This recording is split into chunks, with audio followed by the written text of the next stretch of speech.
How to bring back this status vertical style in WhatsApp. Hi everyone, this is Kate and welcome back to another video. And on today's video we will see how we can bring back this status vertical style in WhatsApp. So without further delay, let's get started with this video.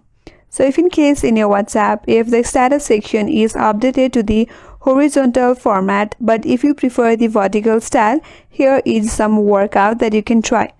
So if you have followed any channels in your WhatsApp account, if you want to change your status style back to the vertical, what you can do is unfollow the channel.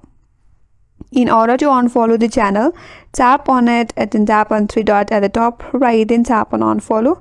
Tap on unfollow. After that, head back to your status page and check if the status section is now changed into vertical or not. In case if you have not followed any channels and still the status section is set as horizontal, now to change into vertical, now you can follow the reverse step. Follow one of the channel.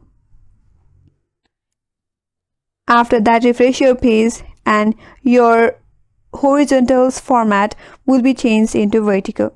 So these are the two available tricks or methods that will help you change your status section back to vertical. And that's all for today's video. Hope this video was helpful, and if you're new to our channel, consider subscribing. Thank you for watching and stay tuned for more videos.